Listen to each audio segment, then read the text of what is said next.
everybody. Welcome to Friday, another Talk Money with Tom show. We are here today to try to answer your questions about retirement planning, asset management, tax planning, those types of things, specifically revolving around retirement, of course. And you can do that in a couple different ways. You can send in the questions now via email, our Talk Money with Tom address that's here on the screen. Or you can actually put it into the chat if you're signed into the YouTube channel.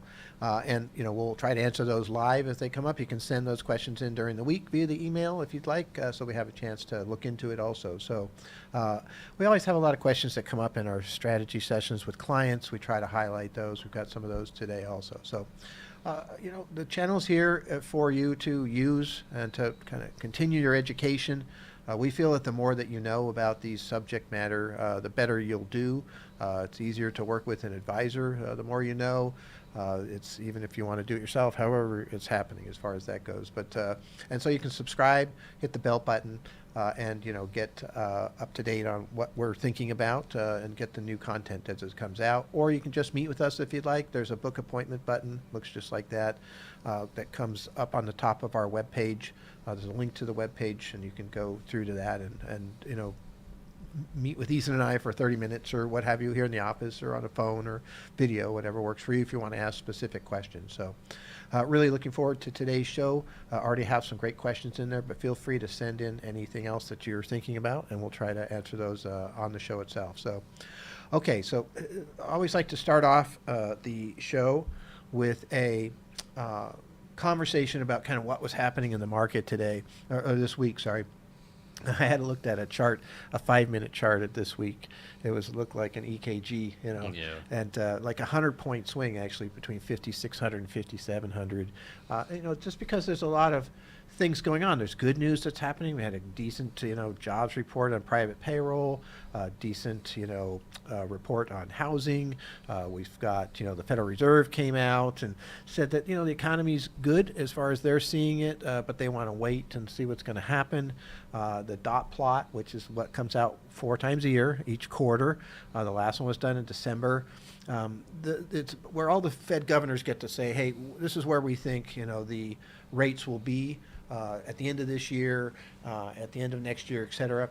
And they changed slightly. The dot plot, in my opinion, if you look at them closely between December and March, the consensus guesstimate for where inflation would be went up slightly by the end of this year, but not a lot.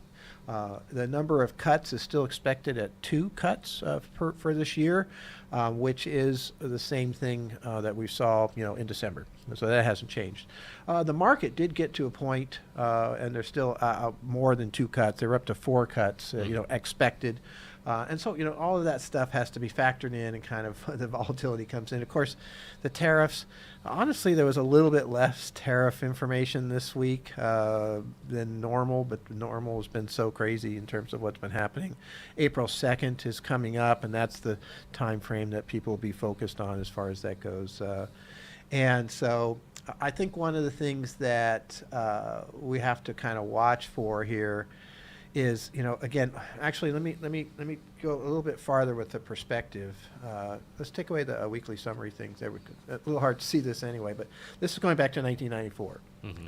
And so I think one of the things that's happening, this is a news feeding cycle. There's a lot of interesting stuff to write about, and Social Security, and the data, is it safe, the whole concepts around tariffs and all of these things. It's just in deportations. I mean, this is a feeding frenzy.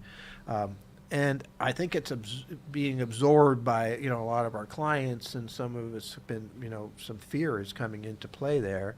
And, that translates to kind of how you're looking at the market. We did have the 5th fastest 10% drop in the last 75 years. But the key thing there, at least so far, is the fact that it is 10%, which is essentially an annual event for all intents and purposes.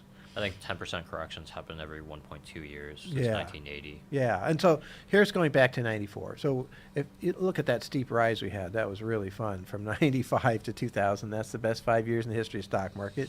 Created a situation where the market was very overvalued. We dropped 45%. And then the market came right back and actually got right back up to that high, slightly higher. And then we ended up at the 2008 downturn because of all the mortgages that were sold to people that couldn't afford to pay those mortgages. And then the insurance policies on top of that. The big steep part of that drop there that looks like a straight cliff is when Lehman Brothers failed because of those, policies, insurance policies sitting on top of these mortgages. So that was a 57% drop, okay? And so all of those started with a 10% drop at some point in time. We see the pandemic, that little spike that's straight over my head there. That's the fastest 35% drop in history.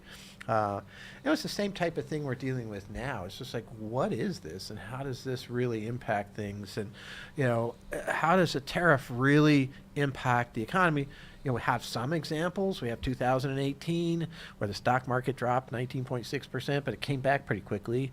It obviously didn't affect things dramatically because the market continued to do quite well, actually, after that. The pandemic had a bigger impact. Ironically, it actually had a bigger impact on the upside for the stock market than the downside. That 35% drop was a big deal, but the recovery that we made to get that money back and then some. If you look, that's another very steep climb right out of that pandemic.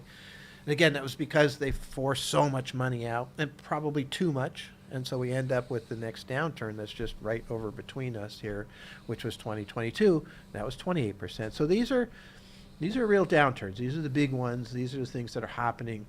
We don't know that we're dealing with that at this point in time. And we are seeing things that are in the market that are still making positive rates of return. There are things that are making more money, or, healthcare, energy, for example, is still positive for the week, even though the market's down a little bit for the week. We'll see where this ends up by the end. But, again, and we're heading into, I keep talking about this, seasonality is actually a pretty big deal. It has to do with basically cash flow that comes into the market. So April's, tied with November for the best month going back to 2004, right? And that one's really obvious because this is a time frame that people focused on their money because they have to do their taxes. And so people do their contributions to their IRAs, or even, hey, we've been accumulated money. We see a lot of money coming in that time frame just because it's the time of the year. And so you're going to have this kind of offsetting situation where, the market dropped 10%. There's some dip buying that's definitely happened here, and we've seen a little bit of jump off of that. But also we've got all of this cash flow coming into, some of it's, coming into managers' hands, and some of them might sit on it or not. But we are seeing, some of that money come back towards us. And so, again, you kind of got to be careful of like selling out here, basically, because we are heading into what could be a good seasonal time frame. So, and I think the key altogether here is, and this is one of the more important components of how you would think about investing. If you just keep telling yourself that you don't actually know, and matter of fact, nobody actually knows, and we all see these experts talking about, recession. Those guys were out there in 2023 in droves. I mean, I can't remember a time where there were more articles about a recession that was going to happen in 2023. We ended up with a 26% upturn in the market and a really strong economy and a really low unemployment. They were so far wrong. It was ridiculous. So I think that's what we have to keep remembering. And I have to remind myself all the time, too, is they don't really know. We all say, hey, tariffs are going to cause inflation. Tariffs are going to, and that might create a situation where, the market comes down. Like the last time we had inflation here in 2022, the market dropped 28%. We don't know that. We don't know, first of all, if we're even going to have tariffs. We don't know if we do have tariffs, how long they might last. And we don't know, even if they last for a long time, what type of economic impact they might have. Because you do have to consider that we're looking at the S&P 500 here. There's 500 stocks, but it is weighted. So how much of that stock gets input into the motion of the S&P 500 has to do with the size of that company. So you've got your Apples, your Nvidias, your Microsofts, your Amazons, et cetera, that are huge companies, and they are the main drivers of the S&P 500. But even if you took the top 50, you're probably getting a majority of the drive. So it's based on earnings. For those top 50 companies, what do tariffs do, right? So if there's some small company that makes something that has an increase in price and their earnings go down, it won't affect the stock market unless, okay, there's a broad-based recession or high inflation that comes across the board. So if small areas start to inflate, that probably won't be enough for the Federal Reserve to really, be moving strongly towards, raising rates, which often brings down the market. So again, I can make arguments that these things will be kind of a nothing, burger, so to speak, on the economy. I can make arguments that this could be one of the most disastrous thing on the economy at the same time. And it just goes to show you that we just don't really know. And so you kind of watch what's going on with the market. And again, you look closely, there are, as I mentioned, still things that are making more than T-bills and CDs and money markets and savings accounts. So you should stay in there, because if things do turn around, sometimes they can go violently upward, right? And nothing, that is more obvious to me than just the summer. So July, I think 16th, we hit a peak of 2023, and by October 27th, we hit a low, right, down a little bit more than 10% in that time frame in 2023. And then the market turned around in November of 2023, again, one of the best months of the year, seasonality, but it was up 8.9% for the month. And it was up about 5% in that first week. That's a lot more money than you can make in your T-bills and those types of things. And you kind of need to be in there to kind of create that growth in your assets, so that if we do have a real downturn, like we saw in 2000, 2008, you're not going to see those coming. So you might see part of them, and get out at some point in time, but you're going to suffer some losses. So it means you got to make money when the market does go up, and you kind of need to hang in there. If you feel like you're really out there at risk, then you probably have the wrong portfolio. You probably have too much stock and not enough bond, or maybe not enough emergency money, And so you can answer those in different ways. You should try to stick with it, especially with a 10% downturn. I can't remember a time where we ever, really made massive changes to move into super conservative things like T-bills after a 10% downturn. There's just too many of them. I mean, you'd be doing that every 1.2 years since 1980. You're not going to make any money. The average rate of return for individual investors via the Fidelity survey is ridiculously low. And part of that is because people keep overreading what's happening. And in my opinion, they're trying to guess what's going to happen, right? And it's very, very difficult, because a lot of times, again, press is, inflation's going to be caused, all these things are going to happen from tariffs. Okay, but they might be wrong, right? And so they don't know either. It gets lots of clicks, gets lots of headlines. So, and so anyway, that's kind of the summary for this week. It's actually been a couple weeks now where we've been holding in on that 10% downturn. We did have one thing happen this week. There's a pattern out there that I think is pretty strong. When you get 2 up days, we had 2 up days, Monday and Tuesday, then you often get a down day on the third day, as long as you don't set a new low, which we did not. You'll often kind of bounce off of that. We haven't bounced much off of that, but it's kind of holding. Yeah, it's at least holding in this environment. I do think it's tough for the market to really go skyrocketing here because of the uncertainty of the tariffs. Again, you could make a whole spectrum of arguments about what's going to happen there, right? Yeah, as far as that goes. But I think a general consensus right now is the upside's kind of capped as long as there's uncertainty. Yes, exactly, and we're sort of seeing that. But uncertainty can be resolved quickly, so you got to kind of hang in there. I do think the market is going to be looking at the entire package here in terms of, all of the pieces, the deregulation, the tax cuts, to go with the things that the market is a bit worried about. And, you're going to get people that are coming in and buying at this point in time, and that's supporting the market too. We'll see what happens, because, again, right now, everybody's guessing. We don't have any numbers. Matter of fact, all the numbers we're seeing are okay. The job report's okay. The inflation report, okay. I mean, CPI came down. PCE's coming out next week. It's expected to go up a little bit. Yeah, we've been seeing a lot of outlooks or sentiment. So it's for future projecting, I would say. Yeah, all of it. Where rather than actual action or raw data. Yeah, but the press is treating that like it's actual data. Like, hey, we're going to go into recession because the consumers answered a survey in a negative manner. You couldn't be farther from the truth with that. In my experience, I've seen so many negative consumer sentiment surveys come out. I don't even know why they bother, to be honest, because they have very little correlation with the economy or the stock market. And then you'll see the next reports that come out that show the actual spending, and they're out spending away. You know, they're doing what they need to do to support the economy as far as that goes. And so, you know, the Fed does have one part of those surveys that they are very concerned about. And I'm sure they know what they're talking about, but that is the expectation for inflation. And so if a group of people decide that inflation is going to get higher, you know, in the future, it kind of affects their buying patterns.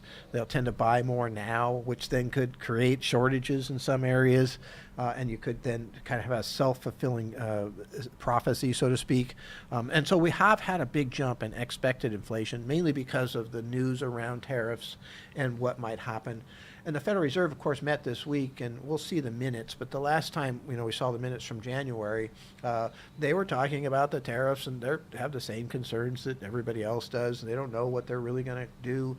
They want to wait and see. That's kind of where everybody is right now. You know, it's just, and I know that's kind of a repetitive thing that we're talking about, but it's kind of interesting as far as that goes. But so that's, you know, that's our summary for the week.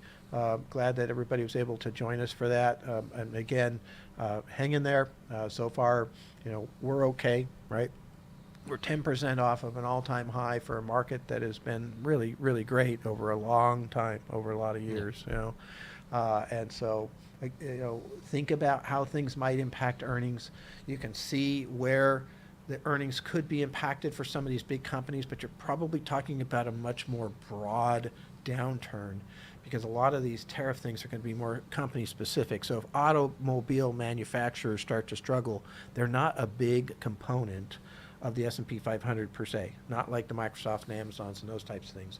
If, on the other hand, we have all these layoffs and all these things, and all of a sudden there's a lot less spending, consumer spending is 2/3 of the economy, and we end up in a recession because of that, that would affect all these big companies, right? There's just less money out there, less money being spent, people are being more conservative. We are seeing savings rates going up right now a bit too, so there are some people pulling back.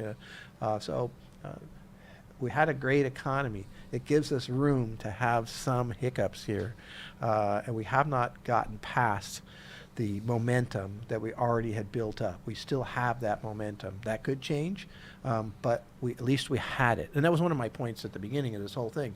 If we were in the middle of the 2008 downturn and you start throwing in all these things, you're going to have a hard time, but we're not. We're on solid footing, and so we could continue on that footing for quite some time if things go just right, or we won't, but we need to kind of see what's going on to really make that determination. All right, so anyway, that's our summary for the week. Look forward to being able to talk to you again about it next week. All right, so what do we have for questions?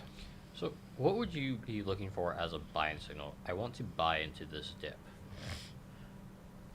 Yeah, it's an interesting, you know, you have to analyze your timeline. Mm-hmm. Yeah, I mean, what are you talking about? I want to make money next week. I can let it sit in there for 5 years, 10 years. You know, how old am I? What is my outlook for when I might need that money? I think that's a huge issue. So if you have a longer timeline, pretty much whenever the market comes down should be an opportunity for you to take a look at it. Yeah, as long as you don't need the money right now, Right. It's an opportunity to buy. Kind of Right. One way to picture it. Yeah, and there's two ways of buying, right? You take money that you have in cash, you know, savings, checking, you know, wherever, CDs or whatever, and you would take some of that was your cash allocation and move some of that into the market, right? Yeah. Or you can actually increase your exposure to things that would move up faster if the market turns around. So in other words, if you had stock and bond, you could sell a little bit of stock to buy some bond, kind of dollar cost average, right, into your stock portion of portfolio. Or you could even take just your stock portfolio and move up into things that have more risk that could come up faster, right? Because again, 5-10 years from now, I think 10-year average rates, the 10-year rolling return, there's only one negative one that ended in 2009, going back to the 1880s. Yeah. So pretty good chance. Again, if you have the long term, you can go in and just start to nibble at, if you like NVIDIA or if you like, semiconductors and generally buy that index or whatever it is that, that you think might be a powerful component at some point in the future that is now discounted. Yeah, I like it I like to follow a law. It's called the KISS principle. Keep it simple, stupid. It was, I think, invented in the 60s from the Navy. But just keep it simple and automated. So for me, when I want to buy into the market, I just have it automated. Once a month, I buy X amount of dollars into just a certain amount of shares that I've decided on. And you want to have conviction in those shares. You want to be able to hold them for 5, 10 years, and you believe that they will do better and become more profitable. Yeah, and within the clientele, it's more of a, hey, we might switch from our 60% model to our 70% stock model or something along those lines. We see that as a way to kind of buy the dip. For me personally, which is different than where they handle the client's assets, but just so you kind of understand, I look at a couple things. Number one, if I have a 3% allocation to a holding and it drops to 2% because it accelerated faster than the rest of my portfolio to the downside, I only have things in my portfolio I believe in, so then I will take something out of, say, my broad market index and buy a little bit of that, whatever it is that came down, and bring it back up to 3%. So that's my way of kind of dollar cost averaging into a piece that's down, expecting that at some point in time it turns around. Doesn't always work, but I like that strategy. Obviously, the other strategy I really like is when the relative strength index, RSI, right? So RSI is a really powerful tool. When that gets below 30, all right, which it just did, 2 weeks ago? And we've bounced off of that exact point again. If you look at the history of that, below 30, they're all points that you wish you would have bought in the past. So oftentimes that's when I will make adjustments to a portfolio also, just when that's extreme down situation. But again, if you're really worried about the market, or you're really got a shorter timeline, none of these things would be a good idea. Dollar cost averaging like you're doing is always a good idea. Yeah, It is simple. The idea with dollar cost averaging is you're maximizing your time in the market, and that's really what you want to do for compounding. It's about being in the market as long as possible.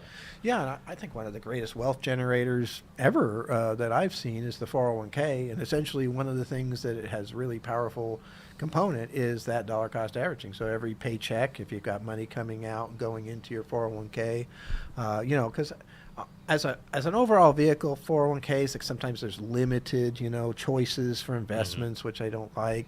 Sometimes the fees internally are a lot higher than you'll have once you can move it out somewhere else. However, that dollar cost averaging kind of offsets all of that, and you just keep going with it and keep pushing that money into there. And so that, I think, that's the way to look at it on these dips, and that's how I'd be looking at it as far as that goes. All right, so what's our next question? What will happen to the stock market if there is less government spending? Okay, so less government spending. So if the government spends money, it stimulates the economy, period.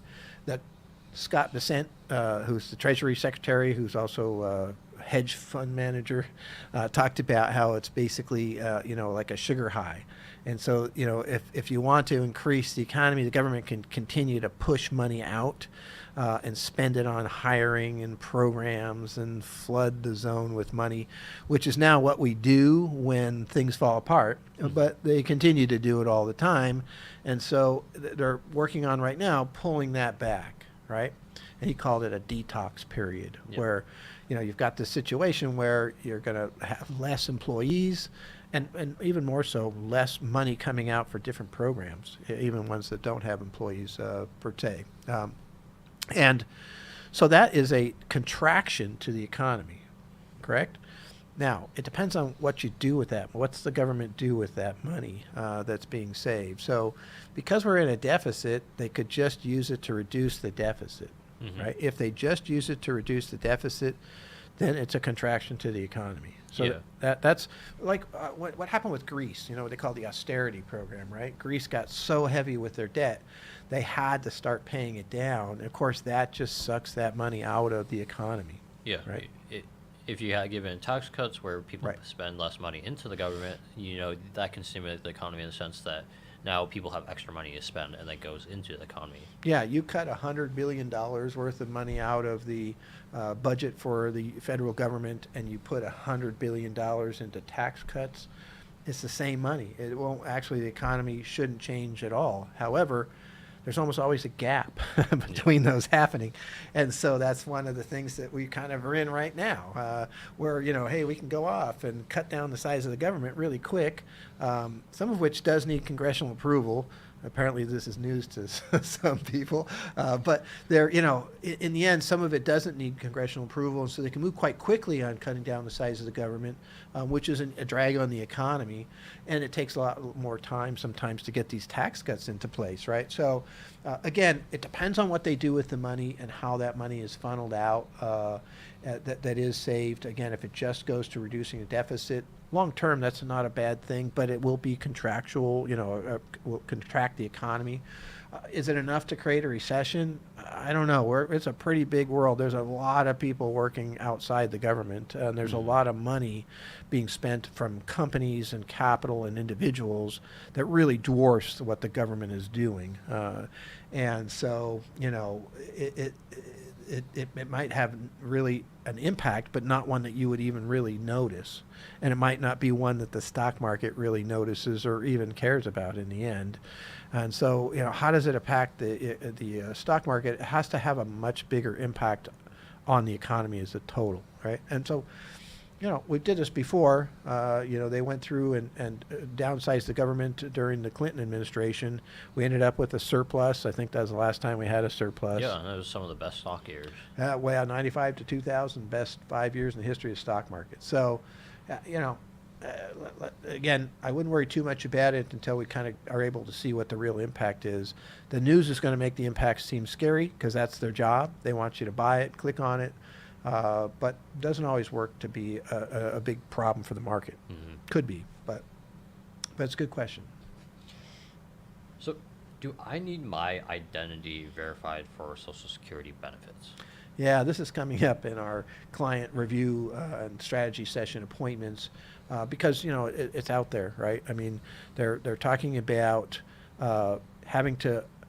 They're removing the phone verification. Yeah, exactly. And so what that means is that now you have to verify it online, right? Online or in person. Or in person, but it only applies to certain situations. My clients are wondering if it applies to them or basically to everybody, Yep. which it doesn't, at least at the moment. And what were the two key ones? So based on my reading, it's for anyone who's applying for benefits. So you don't have benefits and you're applying, you'd have to do verification, or you're changing your direct deposit. So the Social Security Administration is saying because so many people were over the phone were like scammed or changed their direct deposit to somewhere they weren't supposed to send it to, essentially, they wanted to do it in person or online. Yeah, so I mean, if you look at it from that standpoint, it's not this big scary thing. It's a protection thing. I think the problem that they're talking about with in-person is they've closed so many offices or working on closing so many physical offices within the Social Security Administration.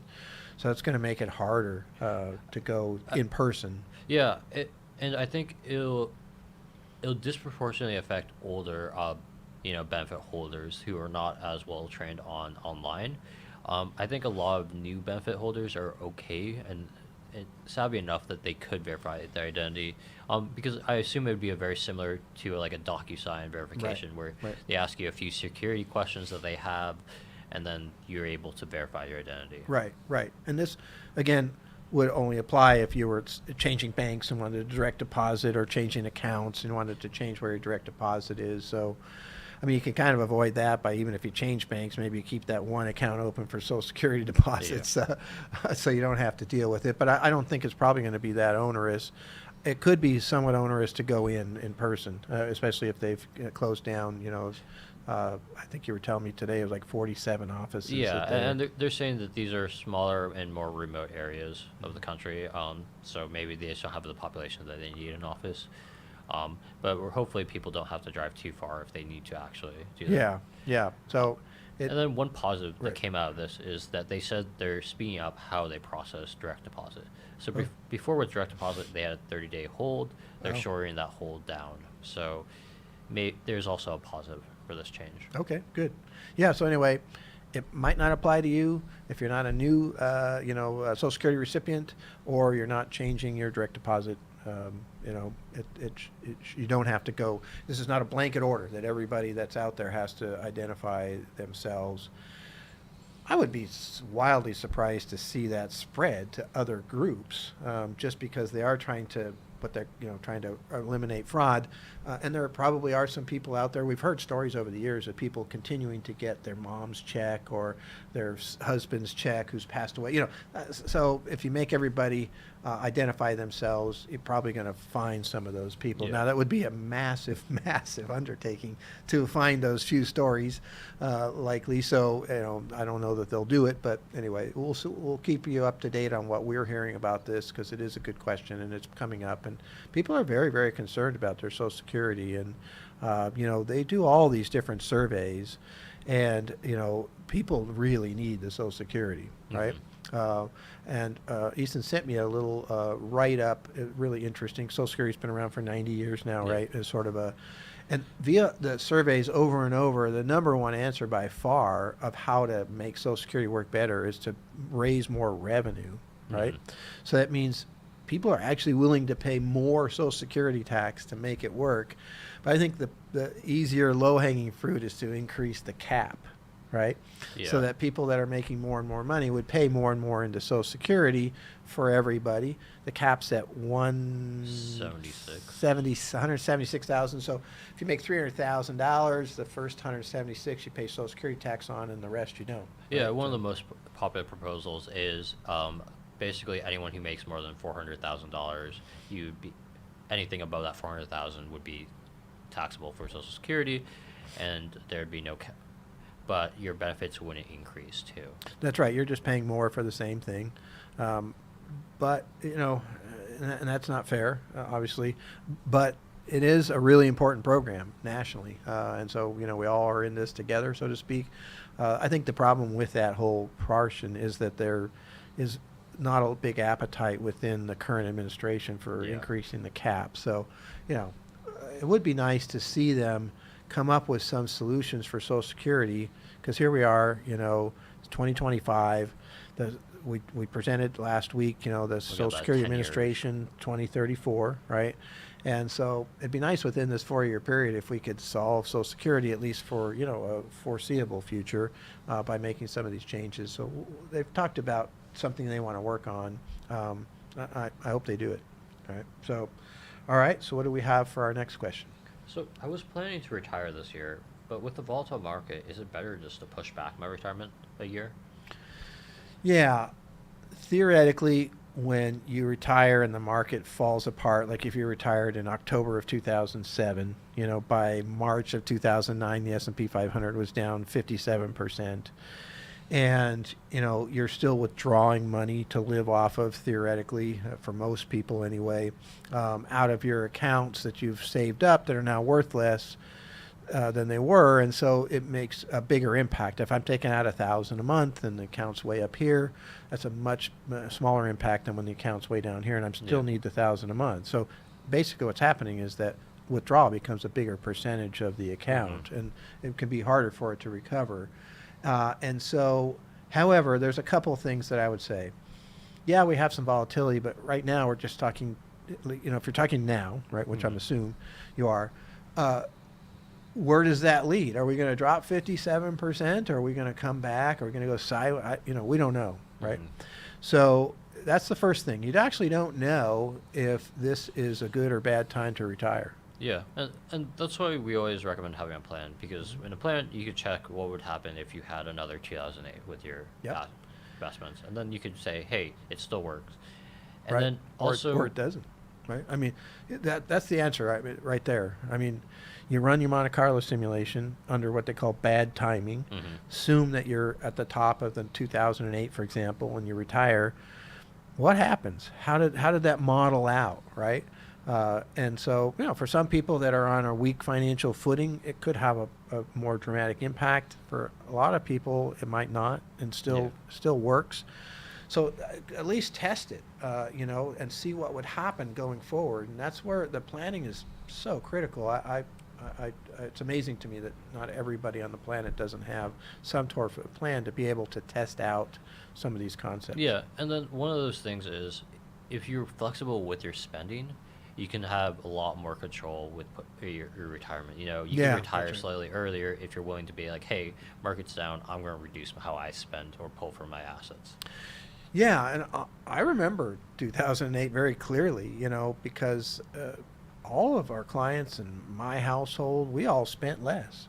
It was a lot easier to spend less because, a lot of times you're taking out some things that you really like to do. Yeah. Because a lot of the things that are fixed, like your mortgage payment or, your car payments if you have them, or whatever fixed costs that you might have, certainly property taxes and those things aren't going to disappear just because the market goes down. So oftentimes when you're compressing your budget, it's the things that you like to do. And, but everybody's in the same boat. It was a lot easier to deal with, to be honest. There's certain things you can always just cut Right, back on. Like, you would just cut back on, let's say, restaurants. You Right. cut back a little bit here, cut back a little bit there, but Right. and you can reduce your spending. Yeah, travel budgets, you can still travel, but maybe you're traveling to cheaper places, or that that you still are interested in, and wait until things recover before you start going you for could the do a bigger road trip things. instead of an international Right. flight. Yeah. Yeah, big difference. All right, so that's a good question. All right, what's our next question?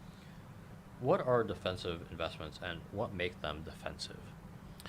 So defensive investments theoretically would be things that people need irregardless of what's going to happen. Okay, so utilities, that's a big one. People still need power. They still want to light. They still want to operate their computers. And so utilities tend to be, defensive. They also pay a dividend.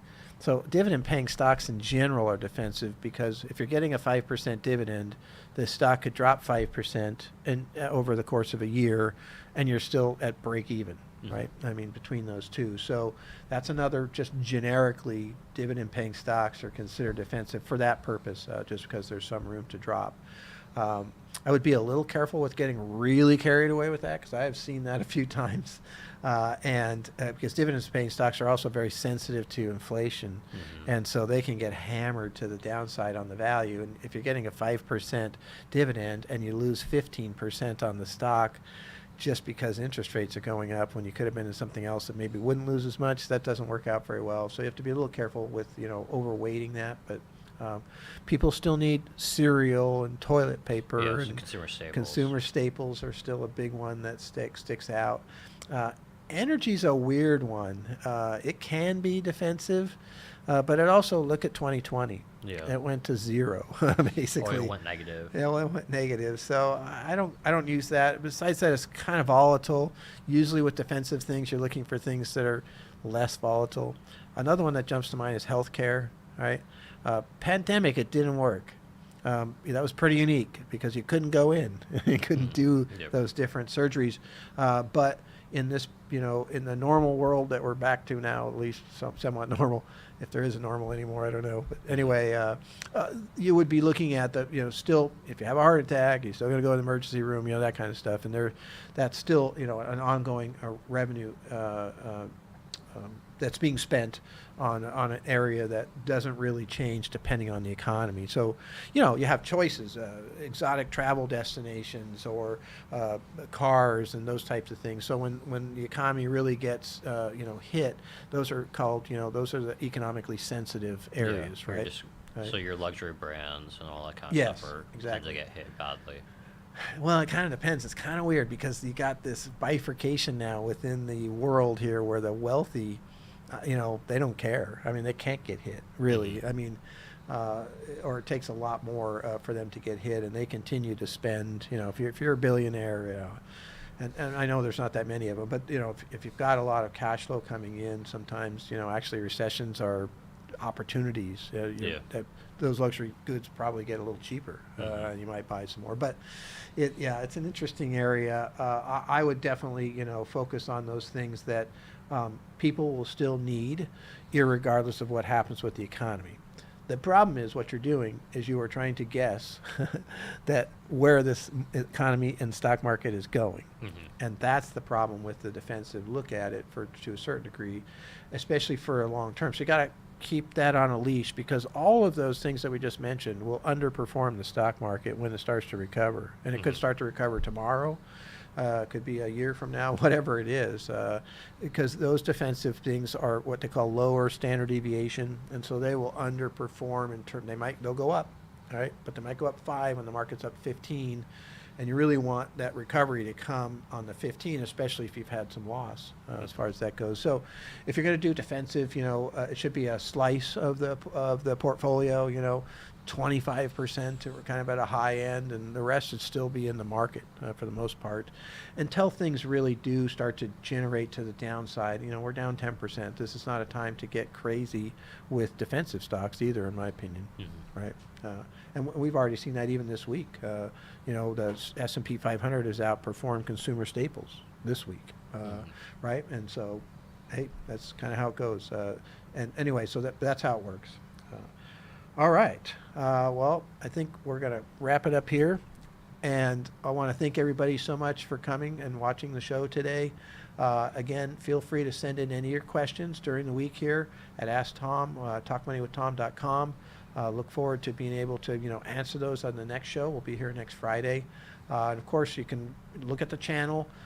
We got lots of, historical content. We actually have thousands of videos on there that you can look through and do some searching on if you want to look up things on Social Security or, markets, those types of things that we've talked about in the past. You can subscribe, hit the bell button, just to make sure you start getting the content as we put it out. And then, of course, lastly, if you just want to meet with us, feel free. You can book an appointment and feel free to talk with Ethan and I for 30 minutes.